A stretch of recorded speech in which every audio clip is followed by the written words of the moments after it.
அகிலத்தின் அன்பான சொந்தங்களுக்கு இனிய வணக்கம். மீண்டும் காலையினூடாக சந்தித்திருக்கின்றோம். அமெரிக்க அதிபர் டொனால்ட் ட்ரம்பின் போர் நிறுத்த நாடகம் 5 நாட்கள் போரை ஒத்திவைப்பது தொடர்பான விடயங்கள் குறித்த சந்தேகங்களை ஏற்கனவே இதற்கு முன்னைய காணொளிகளில் பல தடவைகள் தெரிவித்திருந்தோம். டொனால்ட் ட்ரம்ப் 5 நாட்கள் போர் நிறுத்தம் அறிவித்த பின்னரே அது ஒரு மிகப்பெரிய நாடகம் என்பதை முதலில் நாங்கள் தெரிவித்திருந்தோம். தொடர்ச்சியாக காணொலியை பார்த்து வரக்கூடிய நண்பர்களுக்கு இந்த விடயம் புரியும். இந்த நிலையில் ஈரானினுடைய கார்க் தீவை ஆக்கிரமிப்பதற்கான நடவடிக்கைகளை அமெரிக்கா தீவிரப்படுத்தியிருக்கும் சூழ்நிலையில் கார்க் தீவில் அமெரிக்கா காலை வைத்தால் அத்தனை பேரும் சவப்பெட்டிகளில் திருப்பி அனுப்பப்படுவார்கள் என்பதை ஈரான் தெரிவித்திருக்கின்றார்கள். ஈரானின் முதுகில் குத்துவதற்கு சில அரபுலக நாடுகள் வேகமாக தயாராகி வருகின்றார்கள் என்ற செய்தி வெளியாக இருக்கின்றது.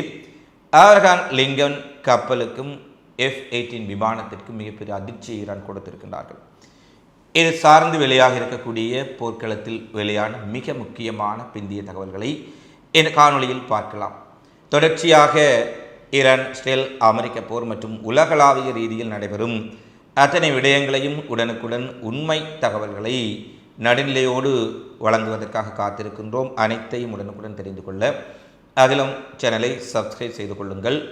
இந்த காணொளிகள் தொடர்பாக உங்களுக்கு ஏற்படக்கூடிய சந்தேகங்கள், உங்கள் பிரதேசங்களில் இந்த போர் ஏற்படுத்திய பாதிப்புகள், அது தொடர்பான விவரங்கள் இருந்தால் நண்பர்கள் உங்கள் கருத்துக்களையும் கீழே கமெண்ட்ஸில் பதிவிடுங்கள் என்ற கோரிக்கையோடு இந்த காணொளிக்கு செல்லலாம்.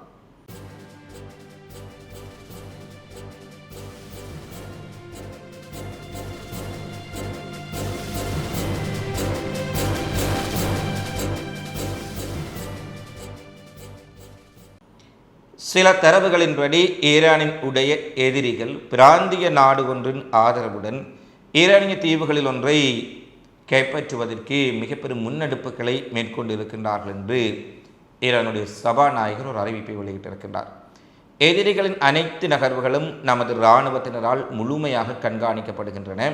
அவர்கள் வரம்பு மீறினால் அந்த பிராந்திய நாட்டின் அனைத்து முக்கிய உட்கட்டமைப்புகளும் எவ்வித கட்டுப்பாடுகளும் இன்றி முற்றாக அளிக்கப்படும் என்பதை ஈரான் ஒரு எச்சரிக்கையாக சொல்லியிருக்கின்றார்கள். இப்போது அவ்வப்போது தான் தாக்குதல் நடைபெறுகின்றது. அமெரிக்க தளங்களை அவர்கள் வைத்திருப்பதால் அமெரிக்காவுடன் போரில் இணைந்து விட்டார்கள் என்று சொன்னால் முழு உட்கட்டுமானங்களையும் தரைமட்டமாக்கி விடுவோம் என்பதை ஈரான் தற்போது தெளிவுபடுத்தி இருக்கின்றார்கள். ஈரான் சொல்வதை செய்திருக்கின்றார்கள். செய்யும் அளவுக்கு ஏவுகணைகளும் ட்ரோன்களும் அவர்களுடைய கைவசம் இருக்கின்றன என்பதும் இங்கே மிக முக்கியமான விடயம். நாட்டினுடைய பெயரை ஈரான் குறிப்பிட்டு சொல்லாவிட்டாலும் கூட இந்த போரில் அமெரிக்காவுடன் இணையக்கூடிய நாடுகளில் ஐக்கிய அரபு எமிரேட், சவுதி அரேபியா, பஹ்ரைன் போன்ற நாடுகளின் பெயர்கள் பாரிய அளவில் அடிபடுகின்றது. அதிலும் ஐக்கிய அரபு எமிரேட், சவுதி அரேபியா ஈரானுக்கு எதிரான பல சதி நடவடிக்கைகளை இஸ்ரேல் அமெரிக்க கும்பல்களுடன் இணைந்து மேற்கொண்டு வருகின்றார்கள் என்பதும் பல கட்ட தகவல்களில் இருந்து வெளியாக இருக்கின்றது. ஐக்கிய அரபு எமிரேட்ஸை பற்றி சொல்ல தேவையில்லை. காசாவில் மிகப்பெரிய அளவில் குண்டு வீசி அங்கு குழந்தைகள் முதல் பாலஸ்தீனர்கள் படுகொலை செய்யப்பட்ட போது அபுதாபியில் இருந்தும் துபாயில் இருந்தும் விமானங்களில் ஆயுதங்கள் அமெரிக்காவில் இருந்து வந்து இஸ்ரேலுக்கு சென்றன. அது மட்டுமல்ல, மிக முக்கியமாக இனப்படுகொலை இஸ்ரேலிய தேசத்தை ஆபிரகாம் ஒப்பந்தம் மூலம் அங்கீகரித்திருக்கக்கூடிய ஒரு நாடாகவும் எமிரேட்ஸ் காணப்படுகின்றது. அமெரிக்கா ஆரம்பம் முதலே இந்த தாக்குதலை ஈரான் மீது நடத்துவதற்கு ஆதரவு அளித்திருக்கக்கூடிய ஒரு நாடாகவும் இருக்கின்றமையால் ஐக்கிய அரபு எமிரேட்ஸ் மீதான சந்தேகங்கள் தான் வலுத்திருக்கின்றன. ஒரு வேளை இந்த கார்க் தீவை நோக்கி அமெரிக்கா ஏற்கனவே சிறப்பு கமாண்டோ படைப்பிரிவை அனுப்பியிருக்கின்றார்கள். 3000 முதல் 4000 படையினர் மத்திய கிழக்கு வருகை தந்திருக்கின்றார்கள் என்ற செய்தி வழியாக இருக்கின்றது. ஆனால் கார்க் தீவில் அவர்கள் இறங்கினால் மிக கடுமையான ஒரு போர் அங்கு நிகழக்கூடிய வாய்ப்பு இருப்பது மட்டுமல்ல, ஈரான் படைகள் அவர்களை உயிருடன் சிறைப்பிடிப்பதற்குரிய வாய்ப்புகள் இருப்பதாகவும் போரியல் ஆய்வாளர்கள் தெரிவித்துள்ளார்கள். ஏனெனில் ஈரான் அங்கு மிகப்பெரிய அளவில் கார்க் தீவை பலப்படுத்தி இருக்கின்றார்கள். கன்னிவெடிகளை சுற்றி வர விதைத்திருக்கின்றார்கள். ஈரானினுடைய சிறப்பு கமாண்டோக்கள் நிறுத்தப்பட்டிருக்கின்றார்கள். அனைத்து ஈரானினுடைய மிகப்பெரிய அளவிலான கண்காணிப்புக்குள் கார்க் தீவு தற்போது வந்திருக்கின்றது. இந்த சூழலில் தான் அமெரிக்க அதிபர் ட்ரம்ப் இதுபோன்ற தவறான முடிவுகளை எடுத்தால் அமெரிக்க வீரர்களின் உயிர்கள் அநியாயமாக இழக்கப்படும் என ஜனநாயக கட்சியினுடைய செனட்டர்கள் பலர் அமெரிக்காவுக்கு நேரடி எச்சரிக்கை விடுத்திருக்கின்றார்கள். எவ்வளவுதான் எச்சரிக்கை விடுத்தாலும் ஒரு ஊரில் ஒரு பழமொழி சொல்வார்கள், கெடுகுடி சொற்கேளாதென்று.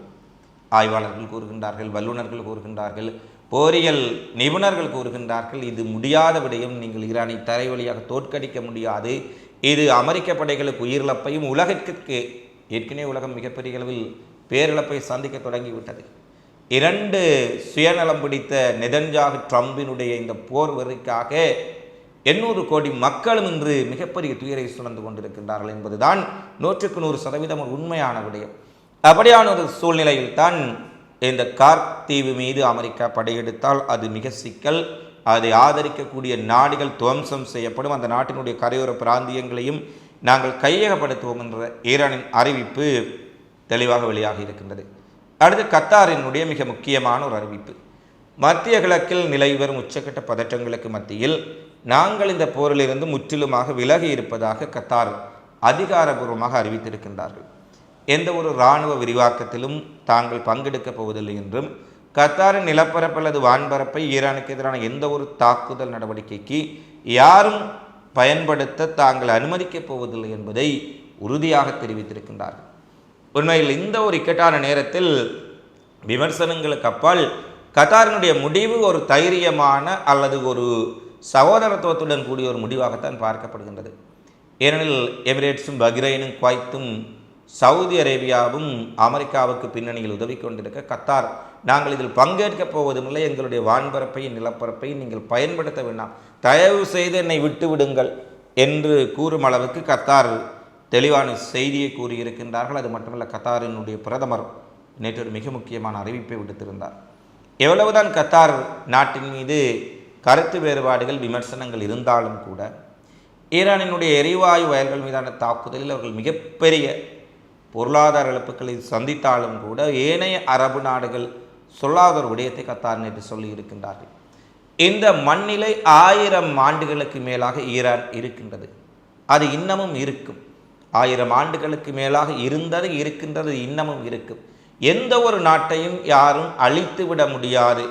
ஒரு போர் திணிக்கப்படுவதன் மூலம் ஒரு நாட்டை அழித்துவிட முடியாது என்ற செய்தியை நாங்கள் தெளிவுபடுத்துகின்றோம் என்று கூறியிருக்கின்றார்கள். கத்தாரினுடைய இந்த கூற்றுக்கள் ஈரானுடன் அவர்கள் பகைமையை விரும்பவில்லை, ஈரானுக்கு எதிரான அமெரிக்காவினுடைய அடுத்த கட்ட தாக்குதல்களை ஆதரிக்க விரும்பவில்லை, ஏனைய அரபுக்களின் நிலையிலிருந்து தள்ளி நிற்கின்றார்கள் என்பதை தெளிவுபடுத்தி இருக்கின்றது. கத்தார் அதே நிலைப்பாட்டில், அதே உறுதிப்பாட்டில் தொடர்ச்சியாக நிற்கப் போகின்றார்களா என்பதை பொறுத்திருந்து பார்க்க வேண்டும்.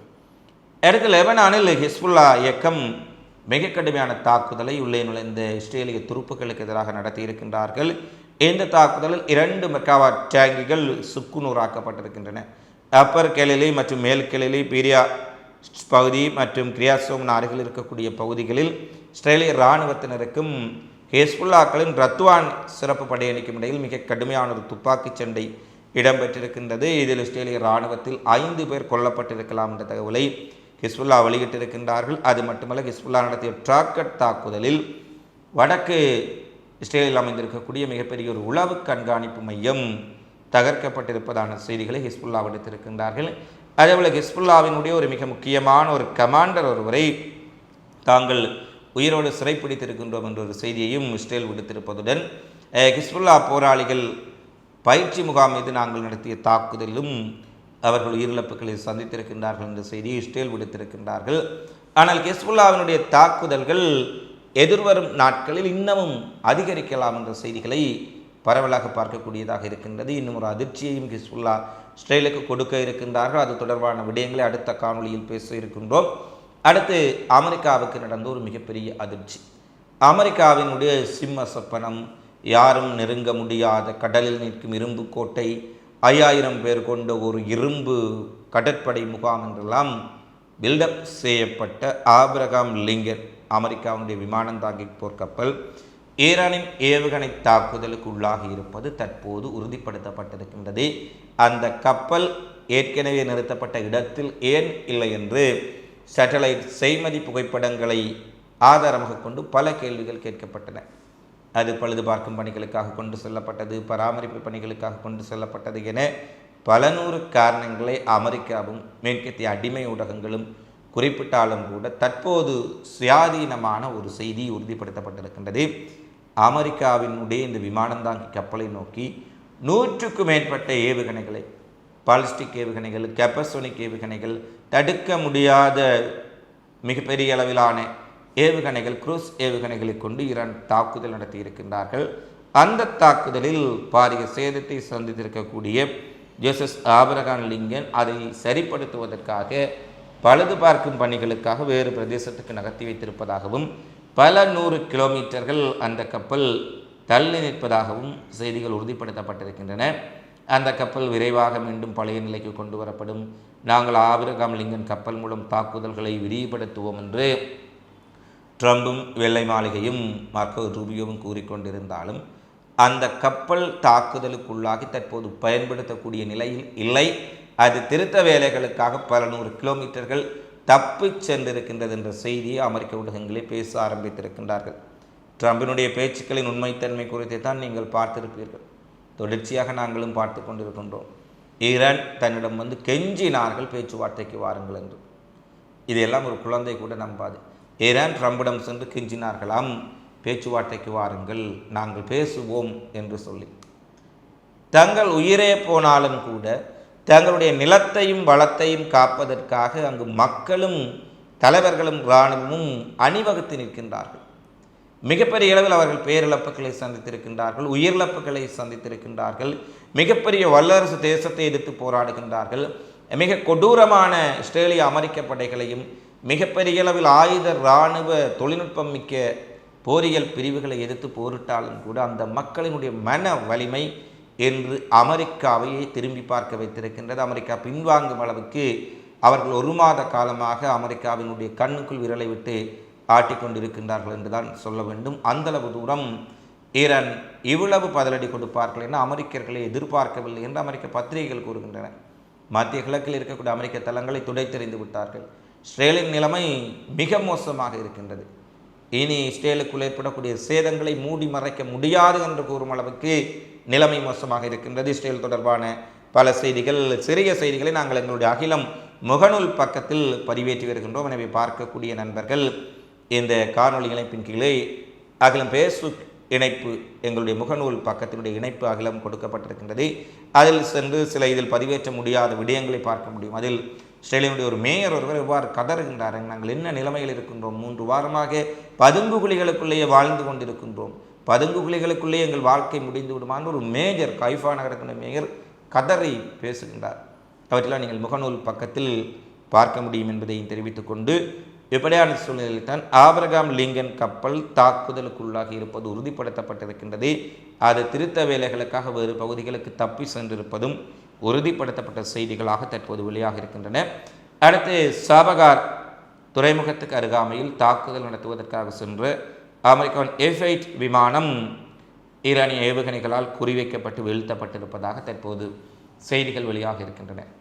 அந்த விமானம் தாக்குதலுக்குள்ளாகி தரையிறங்க வேண்டிய நிலை ஏற்பட்டது என்று அமெரிக்கா அறிவித்திருந்தாலும் அந்த விமானம் வீழ்த்தப்பட்டுள்ளது என்ற செய்தியை IRGC அதிகாரபூர்வமாக வெளியிட்டிருக்கின்றார்கள்.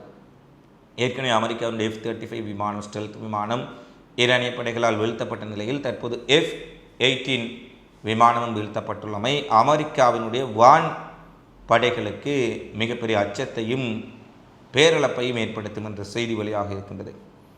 ஈரான் மீதான போர் உலக பொருளாதாரங்களுக்கு ஒரு பேரழிவு. இது ஒரு பொறுப்பற்ற செயற்பாடு. அதாவது எந்த விதமான ஒரு பொறுப்பும் இல்லாமல் ஒரு கடைநிலையாக இருக்கக்கூடிய செயற்பாடனை ஜெர்மனியின் பாதுகாப்பு அமைச்சர் குறிப்பிடுகின்றார். போரிஸ் பிஸ்டோரிஸ் அவர்கள் குறிப்பிடுவது, ஈரான் மீதான அமெரிக்க இஸ்ரேல் போர் உலகம் முழுவதும் பேரழிவை ஏற்படுத்திவிட்டது. இதற்கு ஒரு ராயதந்திர தீர்வை காண முடியுமே தவிர யுத்த காலத்தில் தீர்வை காண முடியாது. அமெரிக்கா இஸ்ரேலினுடைய நகர்வுகள் ஒட்டுமொத்த உலகத்தையும் சீரழித்து விட்டது என ஜெர்மனியின் பேரரசு ஆரம்பித்திருக்கின்றார்கள். இது பொருளாதார பேரழிவு மட்டுமல்ல, ஒட்டுமொத்த உலகத்தின் பேரழிவாக மாறிவிடக்கூடாது என்று ஜெர்மனியினுடைய அமைச்சர் ஒரு மிக முக்கியமான செய்தியை குறிப்பிடுகின்றார். அமெரிக்காவின் கூட்டாளிகள் கூட தற்போது அமெரிக்க அதிபரின் செயற்பாடை, ட்ரம்பினுடைய செயற்பாடுகளை விமர்சனம் செய்ய ஆரம்பித்திருக்கின்றார்கள் என்பதை பார்க்கக்கூடியதாக இருக்கின்றது. ஈரானின் புசார் அணு உலை அருகே 2வது முறையாக அமெரிக்க இஸ்ரேல் நேற்றைய தினம் தாக்குதல் நடத்தியிருந்தார்கள். அதாவது அணு உலை மீது ஒரு தாக்குதல் நடத்தப்பட்டு அதில் அணுக்கதிர்வீச்சுக்கள் வெளியேறினால் அந்த பிராந்தியத்தில் இருக்கக்கூடிய லட்சக்கணக்கான மக்கள் பெரும் பாதிப்புகளை சந்திப்பார்கள். மிகப்பெரிய சுவாச தொகுதி சார்ந்த நோய்கள், பல்வேறுபட்ட கதிர்வீச்சு நோய்கள், மிகப்பெரிய மனிதகுல பேரழிவு ஏற்படும். அவையெல்லாம் தெரிந்து கொண்டும் புஷேர் அணு உலை அருகே ஒரு தாக்குதலை இவர்கள் நடத்தி இருக்கின்றார்கள் என்று சொன்னால், இவர்கள் ஈரானுக்கு எதிராக யுத்தம் செய்யவில்லை, பாலஸ்தீனர்களுக்கு எதிராக யுத்தம் செய்யவில்லை, மனித குலத்துக்கு எதிராக யுத்தம் செய்கின்றார்கள் என்றுதான் கூற வேண்டும். புஷேர் அணுமின் நிலையம் அருகே நடந்த தாக்குதல் 2வது தடவையும் அணுமின் நிலையத்தை குறித்திருப்பதை ரஷ்ய வெளியுறவு அமைச்சகம் மிக கடுமையாக சாடி இருக்கின்றது. ஈரான் ரஷ்யா இணைந்து கட்டிய அந்த தளத்தில் இருந்து மேலும் பல ஊழியர்களை ரஷ்யா வெளியேற்றியிருப்பதுடன் இதுபோன்ற சம்பவங்கள் பேரழிவு ஏற்படுத்தும், இது ஒரு பொறுப்பில்லாத ஒரு கண்மூடித்தனமான செயற்பாடு என தன்னுடைய கண்டனங்களை அவர் கடுமையாக பதிவு செய்திருக்கின்றார் ரஷ்யாவுடைய வெளியுறவுத்துறை அமைச்சர். அடுத்து மலேசியாவுடைய பிரதமர் அன்வர் இப்ராஹிம், நாங்கள் இந்த நேரத்தில் ஈரானுடன் ஒற்றுமையாக நிற்கின்றோம். ஈரானின் எல்லைக்குள்ளும் லெபனானிலும் இஸ்ரேல் தொடர்ந்து நடத்தி வரும் முறையற்ற நெறிமுறையற்ற தாக்குதல்களுக்கு மத்தியில் சர்வதேச சட்டத்தின் கீழ் தனது இறையாண்மையை பாதுகாத்துக் கொள்வதற்கான ஈரானியர்களின் உரிமையை மலேசியா என்றும் மதிக்கிறது. ஈரான் மீது நடத்தப்பட்ட தாக்குதல்கள் நியாயபூர்வமற்றவை என மலேசியாவுடைய அதிபர் அன்வர் இப்ராஹிம் ஒரு தெளிவான செய்தியை குறிப்பிடுகின்றார். இதுபோன்று எந்த அரபுலக நாடுகளாவது கூறியிருக்கின்றார்களா? ஈரான் தங்கள் மீது தாக்குதலை நடத்திவிட்டார்கள், அமெரிக்க தளங்களை தாக்கிவிட்டார்கள், தங்களை குறிவைத்து விட்டார்கள் என்று நேற்று ஐநாவில் சென்று முறையிடுகின்றார்கள். ஐநாவில் ஈரானுக்கு எதிரான கண்டன தீர்மானம் நிறைவேற்றுகின்றார்கள், தங்களுக்கு தாக்கும் உரிமை இருப்பதாக கூறுகின்றார்கள். ஈரான் நாட்டுக்குள் சென்று அந்த நாட்டின் உச்சத்தலைவரை படுகொலை செய்து, தலைவர்களை படுகொலை செய்து, தளபதிகளை படுகொலை செய்து, குழந்தைகள் உட்பட 2500க்கும் மேற்பட்ட அப்பாவி ஈரான் குடிமக்களை படுகொலை செய்திருக்கின்றார்கள். இது குறித்து இந்த அரபுலக அடிமைகள் ஒரு சிறிய கண்டனத்தை கூட எதற்காக எழுப்பவில்லை? இது இஸ்லாமிய நாடுகள், முஸ்லீம் நாடுகள், அவர்களும் இஸ்லாமியர்கள், இவர்களும் இஸ்லாமியர்கள் என்பதற்கு அப்பால் ஒரு சக மனிதனை தங்கள் பிராந்தியத்தில் இருக்கக்கூடிய ஒரு நாட்டுக்குள் இறையாண்மையை மீறி 2500 மக்களை படுகொலை செய்திருக்கின்றார்கள், தலைவர்களை படுகொலை செய்திருக்கின்றார்கள். இதற்கு எந்த கண்டனமும் வெளியிடாத இந்த அரபுலகம் ஈரான் தாக்குதலை கண்டு மிகப்பெரிய அளவில் கொதிப்பதும் கண்டனம் வெளியிடுவதும் மிகப்பெரிய ஒரு அதிர்ச்சியைத்தான் எங்களுக்கு ஏற்படுத்துகின்றது. அடுத்து இந்த போர் ஏற்கனவே குறிப்பிட்டதன்படி ஒரு சில அரசியலுக்காக போர் வரிக்காக நடைபெறுவது உலகம் முழுவதும் பேர் அழிவுகளை ஏற்படுத்தியிருக்கும் சூழ்நிலையில் பிலிப்பைன்ஸ் எரிபொருள் எரிவாயு பற்றாக்குறையினால் முடங்க ஆரம்பித்திருக்கின்றது. வாகன போக்குவரத்து, பொது போக்குவரத்து, ரயில், பஸ், விமானங்கள் பாரிய அளவில் நிறுத்தப்பட்டு விட்டன. அங்கிருக்கு மக்கள் தங்கள் வேலைக்கு செல்வதற்காக நடந்தே ஆயிரக்கணக்கானவர்கள் தெருக்களில் செல்லக்கூடிய காட்சிகள் வெளியாக இருக்கின்றன. மக்கள் ஓரளவு தூரமானவர்கள் நடந்து செல்லலாம், நீண்ட தூரம் பணிக்கு செல்பவர்களின் நிலை என்ன என்பதெல்லாம் ஒரு மிகப்பெரிய கேள்விகளாகத்தான் நடத்தி வரும் நாட்கள் உலகம் முழுவதுமே ஒரு அச்சத்தை ஏற்படுத்தி இருக்கின்றது. பிலிப்பைன்ஸில் இருக்கக்கூடிய மக்கள் நடந்து செல்லக்கூடிய காட்சிகள் தற்போது வெளியாக இருக்கின்றன.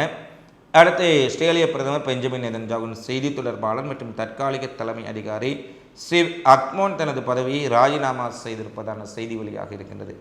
நெதன்யாகு அவனுடைய மனைவி சாரா மற்றும் மகனுக்கு எதிராக கடுமையான விமர்சனங்களை அவர் முன்வைக்கும் உரையாடல் தொலைபேசி பதிவுகள் கசிந்ததை அடுத்து அவர் நேற்றைய தினம் தன்னுடைய பதவியை விட்டு ராஜினாமா செய்திருக்கின்றார் என்ற செய்திகளையும் ஆஸ்திரேலிய ஊடகங்கள் வெளியிட்டிருக்கின்றார்கள். இவைதான் தற்போது வரை வெளிவந்திருக்கக்கூடிய மிக முக்கியமான செய்திகளாக பதிவாக இருக்கின்றன.